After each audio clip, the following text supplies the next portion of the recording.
Akan Kak Ces. Oke, halo semuanya. Sehat ya? Sehat. Sehat. Oke. Oke. Jadi kabarnya baik ya, sehat ya teman-teman ya. Itu kok lucu sih background-nya janjian. Itu Kak ada di Ada di grup ya? Enggak, di Zoom. Belum masuk tadi. chatnya Oh, ada di chat ada di tadi. Zoom. Belum masuk. Buat main game. Oh, Ya. oke. Itu tuh tak Oke, kirim. teman-teman. Tapi keputus apa? itu nama gameku. Oh, iya kepotong ya? Oh iya ya. Oke, nggak apa-apa. Thank you nih buat teman-teman yang udah prepare gamesnya, cerdas cermatnya. Jadi seru lah ya. Kita yang udah lama nggak sekolah, jadi inget-inget lagi deh ilmu-ilmunya. Oke. Nah, teman-teman, sebulan ini kan dari awal tuh kita ngomongin tuh tentang topik kematian. Gila cuy, kita masih muda udah ngomongin kematian gitu kan. Nah, jadi memang apa ya, justru karena kita masih muda, kita tuh harus mengingat kalau someday kita akan meninggal gitu ya, someday kita akan mati. Nggak ngelihat usia, nggak ngelihat background kita gitu ya, kita kaya atau miskin, kita ya bermacam-macam lah ya, kita dari manapun, kita tuh pasti bakal mati gitu in the end. Nah, hari ini judul yang mau aku bawain tuh Viva La Vida. Kalian tahu nggak sih Viva La Vida? Nggak. Ada yang tahu? Kalau yang tahu kasih jempol. Ada yang tahu nggak? Lagu BTS? Bukan. Aku suka BTS tapi itu bukan lagu BTS. Nah, bener tuh katanya Nico, lagunya Coldplay. Nah, Coldplay ya, aku tuh suka banget sama Coldplay gitu. Kalau kalian tahu Coldplay, mereka tuh kalau bikin karya, kalau bikin lagu gitu ya, mereka tuh pasti selalu ada ceritanya, pasti selalu ada sejarahnya. Nah, Viva La Vida ini tuh lagu yang bener-bener legend lah. Lagu yang bener-bener apa ya, kalau kalian pernah dengar tuh pasti lagu ini tuh yang mengiringi pertandingan. Kayak waktu itu aku pernah dengar Barcelona tanding di season terakhirnya tuh diputerin nih lagu ini, Viva La Vida ini. Nah, jadi itu memang lagu ini biasa itu mengiringi momen-momen pertandingan atau kemenangan, selebrasi yang kayak gitu. Nah, kalau aku mau boleh share di sini ya, ini kita belajar bareng-bareng ya dari si Viva La Vida ini. La Vida ini tuh apa sih? Aku boleh share screen ya. Oke. Hari ini kita bedah lagu, bedah melodi. Belajar ya. Kita belajar dari si Viva La Vida ini. Nah, sebenarnya Viva La Vida ini pun lagunya itu menceritakan tentang kalau kalian baca nih ya, love, live, and war gitu ya. Jadi itu memang benar-benar menceritakan tentang peperangan, tentang kehidupan, kematian gitu ya. Nah, kalau di verse pertama nih, kalau kalian pernah dengar nih, I used to rule the world, she would rise when I gave the word, now in the morning I sleep alone, sweep the streets I used to own. Nah, jadi itu sebenarnya background Viva La Vida itu ada artinya. Viva La Vida itu artinya ada long live the king. Nah, jadi sejarahnya si Chris Martin atau si Coldplay ini tuh mengambil sejarah waktu itu di revolutionary Prancis. Jadi waktu itu di abad ke-18 yang memimpin Prancis itu adalah King Louis VI. Nah, King Louis ini dianggap raja yang sangat buruk di masanya. Kenapa? Karena pada saat itu Prancis tuh mengalami benar-benar secara ekonomi tuh sangat drop gitu ya, udah banyak utang, terus udah gitu banyak pengangguran, kemiskinan, orang-orang pada kelaparan gitu ya. Jadi benar-benar tuh rakyat tuh meragukan lah si raja ini gitu ya. Nah, jadi saat itu ini tuh mengutip ini dari POV atau point of view-nya si raja ya. Si raja tuh bilang, dulu tuh gue menguasai dunia gitu ya. Even dengan omongan gue aja tuh sis would rise atau istilahnya tuh gue menaklukkan gitu ya. Tapi sekarang ya, now in the morning gue tuh sendirian. Sweep the street I used to own gitu ya. Bener-bener gue sendirian. Nah, jadi saat itu si King Louis ini karena saking dinilai tidak kompetennya, dia tuh sampai dihukum sama rakyat-rakyatnya sendiri gitu ya. Jadi tuh rakyat Prancis tuh pada berontak gitu. Ditambah lagi si King Louis ini dia tuh punya ratu yang which is orang Austria. Nah, pada saat itu tuh orang Prancis tuh nggak suka gitu ya. Jadi ada istilah xenofobia, yaitu mereka sangat tidak suka oleh orang asing gitu kan. Dan ini kan masa peperangan gitu ya. Jadi kan istilahnya, gila lu punya ratu kok malah orang luar gitu kan, orang Austria gitu, yang lagi musuhan dalam peperangan gitu. Jadi makin benci lah nih orang-orang Prancis sama si raja ini. Nah, jadi saat itu si raja ini langsung pada berontak nih rakyat-rakyatnya dan mengancam mereka, mengancam kerajaan tuh mau dipenjarain, even mau dibunuh rame-rame gitu ya.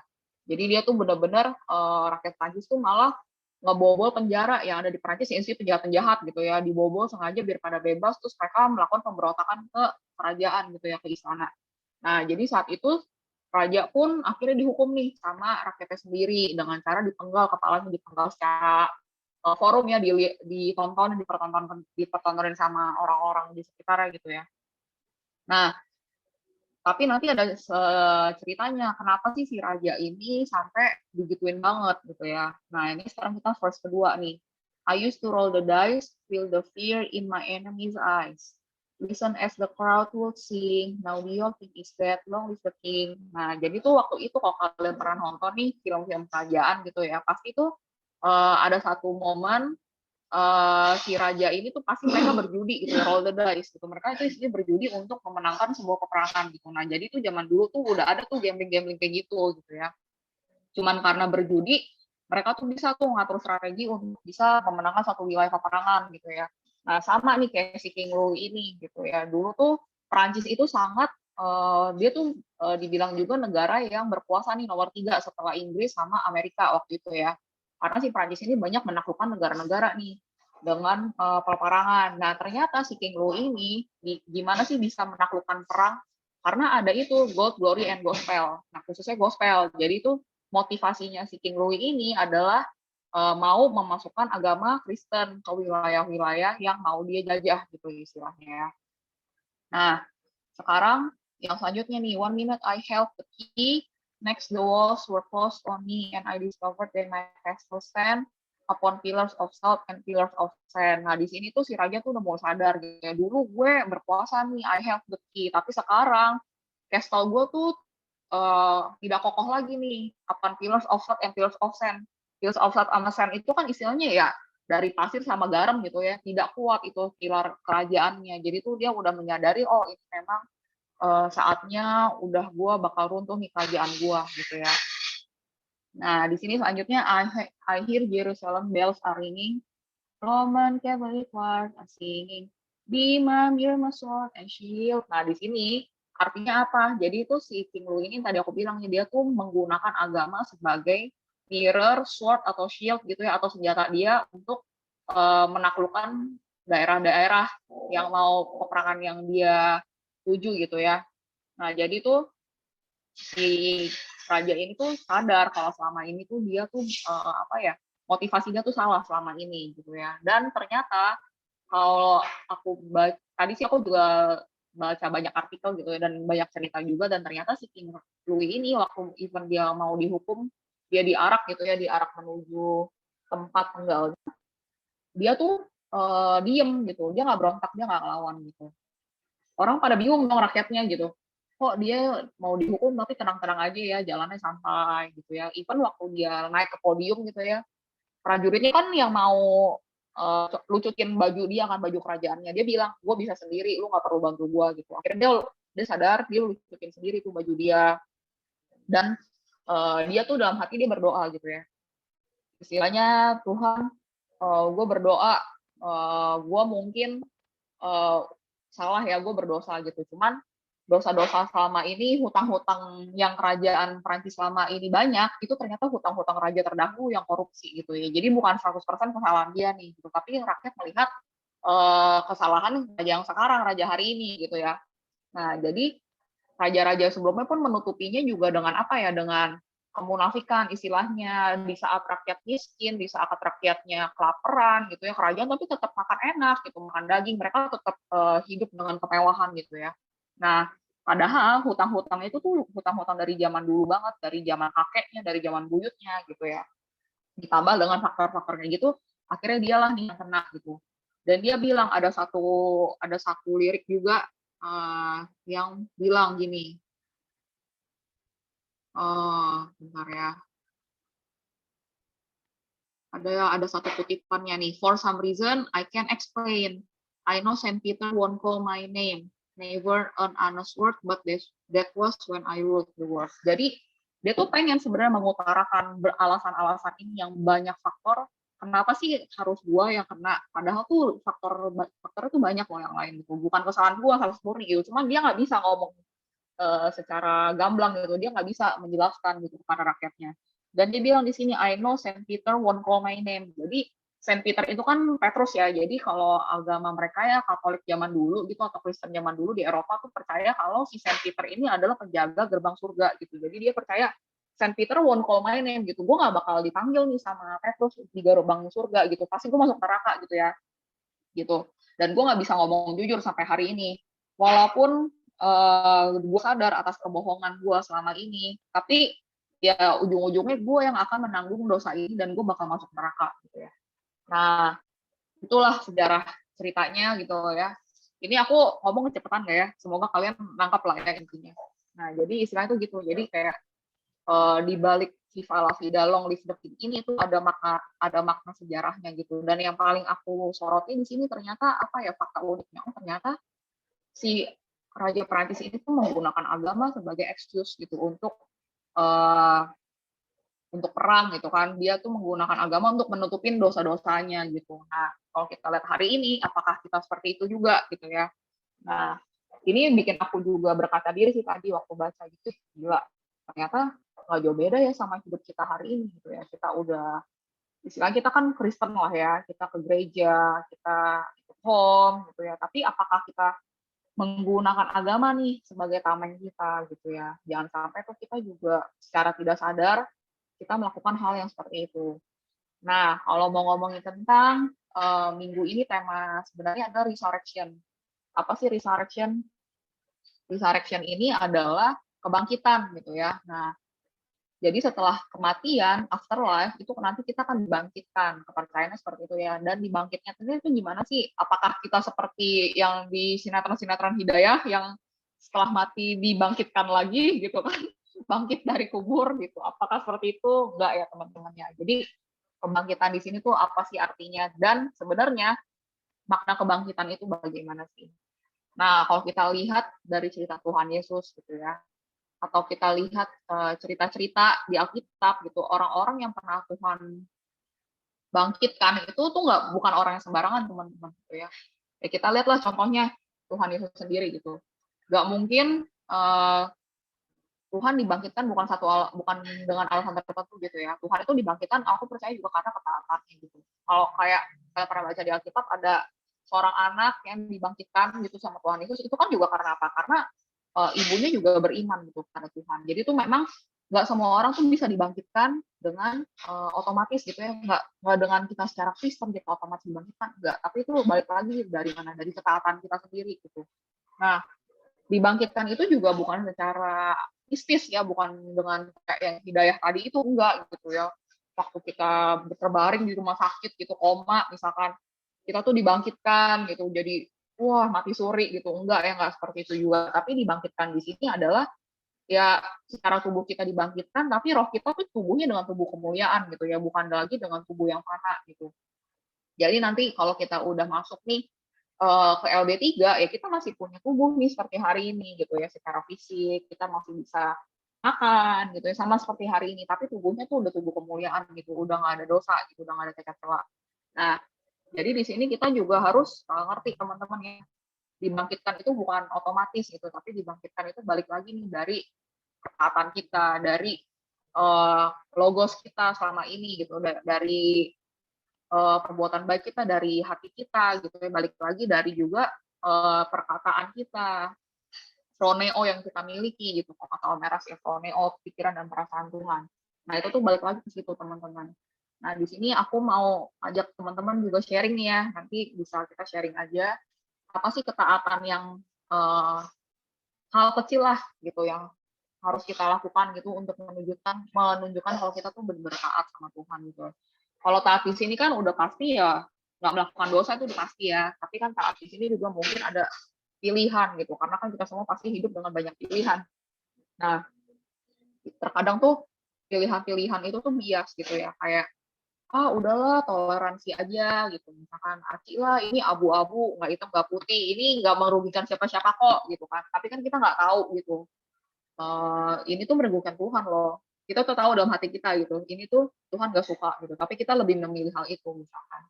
Nah, that's why kita hari ini mau lebih sharing tentang itu. Nah, kalau untuk kebangkitan sendiri, udah pasti ya, ini aku kan juga baca dan dengar dari orang, dan aku juga percaya gitu, nanti di saat kita diadili gitu ya, kita masuk ke Hades yang tidak nyaman atau Hades yang nyaman gitu ya, kita ya hopefully masuk yang nyaman lah ya, kita bareng-bareng supaya berjuang di sini. Nah, setelah dari Hades itu nanti baru kita akan dibangkitkan menjadi tubuh kemuliaan gitu. Nah, paling sharing aku cuman singkat gitu aja sih. Nah, jadi ya teman-teman boleh dengerin Coldplay ya, lagunya keren-keren. Jadi promosi. Karena jujur aku suka banget dengan karya-karya dia gitu ya. Dan salah satunya Viva La Vida ini. Dan kebetulan temanya ada juga tentang kematian, itu peperangan. Jadi ya agak bisa kita ambil something lah. Oke. Jadi jangan kita anggap kita masih muda, kita nyantai-nyantai hari ini gitu ya. Kita ya santai aja lah. Aku masih punya banyak goals nih, masih belum sukses misalkan, atau enggak, aduh masih banyak impian-impian yang belum tercapai, belum jalan-jalan keliling dunia gitu kan, cari Tuhan kan ntar aja deh gitu, bisa nanti mepet-mepet bisa kok gitu ya. Nah, hati-hati teman-teman ya, kita boleh kok punya impian, nggak salah gitu, kita boleh sukses, kita memang harus ya sukses, punya banyak uang tuh harus gitu, tapi ya lihat nih tujuan kita gimana gitu ya, lihat apakah kita melibatkan Tuhan di situ gitu ya, kita tuh harus tetap melibatkan Tuhan loh. Let's say gitu ya, pengen jalan-jalan keliling dunia, nah motivasinya apa nih, bukan cuman ya pengen tahu aja, lihat aurora misalkan di Iceland gitu kan, atau enggak New Zealand gitu, ya pengen ngerasain lah, orang-orang udah pada pergi ke sana, masa gua enggak gitu ya, enggak gitu. Tapi balik lagi mungkin kita jalan-jalan kita juga bisa tahu, kita bisa nikmatin juga, wih Tuhan tuh luar biasa ya, bisa menciptakan fenomena ini seindah ini misalkan itu, atau ya let's say pengen tahu dunia luar supaya ya kita belajar gitu teman-teman, yang supaya kita lebih banyak bersyukur juga gitu ya. Atau mungkin yang impiannya pengen sukses gitu ya, ya sukses tuh harus gitu, supaya apa ya, supaya orang-orang di luar sana atau kita juga bisa membanggakan Tuhan gitu ya, supaya orang juga bisa lihat, wih ini anak Rehoboth nih, anak YSKI nggak cuma excellent di gereja gitu, tapi secara di kehidupannya juga dia excellent gitu ya, dan jadi teladan buat orang-orang. Terlebih lagi kita bisa bantu atau ulurkan tangan kita nih buat teman-teman kita yang membutuhkan gitu ya. Karena aku not gonna lie lah, power and money itu sangat apa ya, berpengaruh lah. Nah, tapi hati-hati juga itu motivasi kita gimana gitu ya. Gitu. Jadi ya kita harus melibatkan Tuhan di berbagai pilihan yang kita punya dan keputusan kita gitu ya. Even keputusan keputusan terkecil gitu ya.